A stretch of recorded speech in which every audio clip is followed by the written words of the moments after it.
Allez, bonjour à tous pour ce petit point de cours introductif au TD du jour. On va travailler sur les machines thermiques à changement d'état. Le but, c'est de travailler sur les machines frigorifiques ou sur les pompes à chaleur et sur les turbines à vapeur. Mais dans un premier temps, on va s'intéresser à la formule de Clapeyron qui permet de relier la chaleur latente à la température du changement d'état et à la variation du volume massique.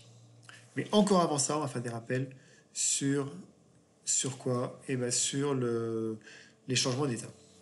Si je prends de l'eau solide, imaginons de l'eau solide. Voilà, donc on a un petit glaçon ici, tranquille. Il commence à fondre. On a une transformation qui est la fusion. Cette fusion nécessite un apport d'énergie. L'apport d'énergie va être absorbé pour que les molécules qui sont à l'état solide passent à l'état liquide. On parle d'enthalpie de réaction en chimie, en thermochimie.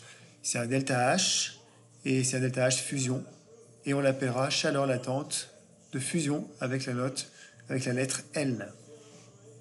Pareil pour ici la vaporisation. On part d'un état liquide et on va sur un état vapeur. Je rappelle qu'on appelle vapeur les gaz dans le corps pur, dans les conditions normales de température et de pression, sont liquides ou solides. L'eau est liquide à 20 degrés et sous l'atmosphère, on va l'appeler vapeur d'eau, alors que le CO2 est gazeux. Dans ces conditions-là, on l'appellera pas vapeur de CO2, on l'appelle gaz CO2. Que dire de plus sur ces changements d'état? Voilà, il y en a d'autres. Il y a aussi passer directement de solide à vapeur, c'est ce qu'on appelle la sublimation, etc. Oui, ici, un point qu'il faut rajouter, c'est que ce delta H fusion, ici, il est positif, puisqu'il faut apporter l'énergie pour faire fondre le glaçon. Et il est égal à moins delta H de la réaction opposée. Cette réaction opposée, on l'appelle la solidification. Idem pour la vaporisation et la condensation ou la liquéfaction. Je ne vais pas rentrer dans le détail, on parlera plutôt de condensation pour l'eau, parce que c'est une vapeur. Voilà, donc condensation.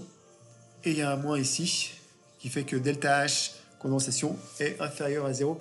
D'ailleurs, là-dedans, se cache la partie machine thermique.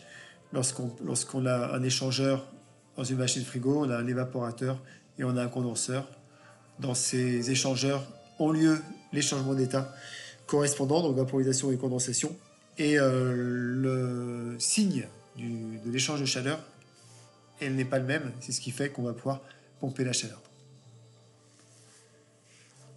Alors imaginons que l'on chauffe de la glace à pression constante.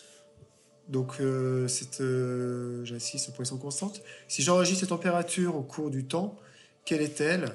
Si on fait la manip, on va avoir le glaçon qui va être très froid, moins 20 degrés. Je travaille à pression atmosphérique. La température va augmenter ici. Puis on va avoir un plateau de température. On va observer ceci. Puis ça va augmenter à nouveau. Voilà, avec une pente moins forte, parce que la capacité thermique de l'eau liquide est plus forte que celle de la glace. Puis à nouveau un plateau. Puis après, la partie gaz. Alors on pourrait observer en même temps ici qu'il y a à ce niveau-là, je repasse un stylet, à ce niveau-là on pourrait remarquer qu'il y a, je ne vais pas y arriver, qu'il y a disparition, du dernier cristaux de glace. À ce niveau-là, on a apparition, donc on a le palier ici où il y a changement d'état. Alors je reprends. Ici, on a apparition de la première gouttelette d'eau liquide, et ici on a disparition du dernier cristaux de glace. Pareil ici, c'est le changement liquide-vapeur, donc solide-liquide, solide-liquide. Alors qu'est-ce qui se passe si on regarde le diagramme? Ce sera peut-être plus parlant. Voilà, ici le diagramme des phases, vous le connaissez sans doute, j'espère, on l'a déjà vu je crois. On a 3 domaines de stabilité. Pour le solide, il existe à haute pression, basse température. Les vapeurs d'eau, elles existent à haute température et basse pression, et entre les deux, on a le milieu liquide, le domaine de stabilité du liquide. Ici, si je prends le glaçon à pression atmosphérique et que je me déplace à pression atmosphérique, je vais d'abord rencontrer... Alors je traverse carrément, je traverse. Mais qu'est-ce qui va se passer? On va avoir la première partie ici, 1, qui correspond à celle-là, celle-là. Et puis la deuxième partie, elle est là. Et la troisième, ici. Alors j'en saute, je fais exprès. Ici, vous avez un point. Et ce point, c'est ce palier. Là, vous avez un point. Et ce point, c'est ce palier. Parce que lorsqu'il y a un changement d'état, la pression et la température sont fixées jusqu'à la fin du changement d'état. Ici, on retrouve la température d'ébullition et là, la température de fusion. À noter que la température de fusion, ici, on voit que la courbe est quasiment verticale. Elle dépend très peu de la pression, alors que la température d'ébullition dépend de la pression. On parle d'ailleurs, si on isole la courbe qui est là, ici, on parle de pression de vapeur saturante, ici. C'est Psat. Psat qui dépend de T et qui a cette allure-là. Alors le point critique, c'est le point où s'arrête la courbe. Au-delà de ce point, on a ce qu'on appelle un fluide supercritique, où on ne distingue plus de différence de densité entre la vapeur et le liquide. Je vais peut-être y revenir. Alors, on va définir la chaleur latente. Donc, la chaleur latente qu'on note L fusion, par exemple, est en joules par kilogramme. C'est l'énergie nécessaire pour faire fondre 1 kg de glace à 0 degré et pression atmosphérique. Si je trace la pression en fonction de la température sur ma courbe de vaporisation, et si je trace ici la tangente au point qui m'intéresse, et bien cette tangente, elle a une pente, et cette pente, donc si imaginez que voilà, j'ai un système liquide-vapeur qui est en équilibre l'un l'autre, on fixe, la pression est fixée, et ça fixe la température. Si je me déplace sur cette courbe-là, c'est que je fais varier la pression. Je peux avoir une pompe, hein, ici. Voilà. Et après, je peux donc réajuster la température pour arriver à l'état d'équilibre liquide et vapeur. La relation qui nous intéresse pour le TD notamment, c'est la formule qui s'appelle formule de Clapeyron et qui va relier d'épaisseur dt, la pente de cette courbe-là, à la chaleur latente. Donc ici, quand on est sur de la vaporisation, bon là j'ai marqué fusion ici, hein. Si vous mettez LVAP, vous changez fondre par vaporiser 1 kg d'eau,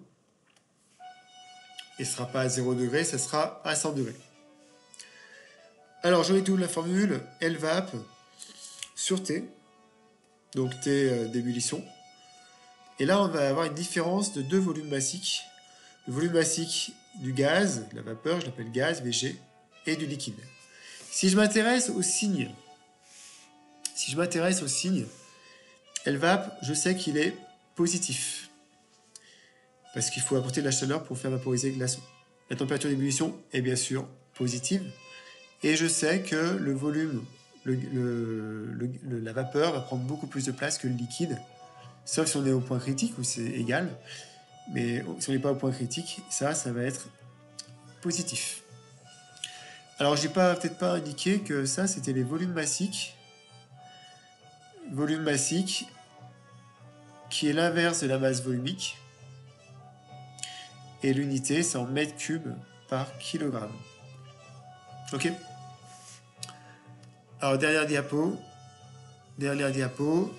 Formule de Clapeyron, j'insiste sur la formule de Clapeyron. Cette fois-ci, je le fais pour la fusion. On a la même formule ici. Et si je regarde le signe, donc là, je me trouve ici, à une pression donnée, à une température forcée. À ce moment-là, L fusion, je sais que c'est positif, parce qu'il faut apporter de l'énergie pour faire fondre un glaçon. T fusion, c'est positif. VL, et ben, par contre, là, qu'est-ce qui prend le plus de place? Le solide la glace, l'eau solide ou l'eau liquide? Eh bien, c'est l'eau solide. Donc, ce terme-là est inférieur à 0. Et c'est une propriété de l'eau qui n'est pas le cas pour les autres grandeurs. Donc, pour les autres corps, on aura ici une pente qui sera positive. Pression, température. Ça, c'est autre que l'eau. Pour l'eau, on a une pente négative. On voit ici, la pente est négative.